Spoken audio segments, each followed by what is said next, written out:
Ganun yung sa probinsya, ganun din. Kaya sa amin yung lupa namin sa Carmona. Eh, di ba develop ang Carmona noon? Meron na kami lupa na pinag-ano. Kaprasyo ay yung namana ng tatay namin, 800 square meter. Medyo... Eh, siyam kami magkakapatid. Kaso may eh, ilang 800 square meter, ilang bahay lang, tatlo lang din yun eh.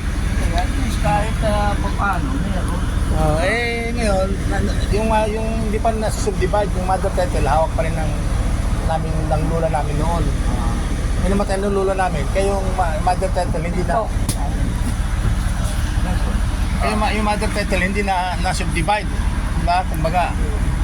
Kaya problema ngayon, tumanda na, yung lula namin, tapos tatay na namatay na rin. Kaya yung mga Swerte doon yung mga nakatira na doon, na. meron wala nakatira. Wala. Meron kaming tiyahin doon na nagbabantay, nagtatanim-tanim. Ngayon, ang problema, matatanda na kami, magkakapatid. Hindi pa rin naayos yung papel. Nakapangalan kami lahat mag-isang magkakapatid doon. Paano ngayon yung, hindi na, kaya ang gulo eh.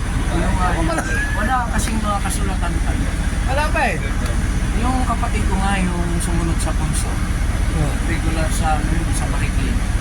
Siya na ang may huling pwesto doon, nagre-reklamo siya. Si ate, sabi ko, wag nang magtayo ng yung balkonahe ba? Kasi sabi ko, magtatayo ako. Siya na lang ang naiwan doon, yung dating sa likod, may pusi.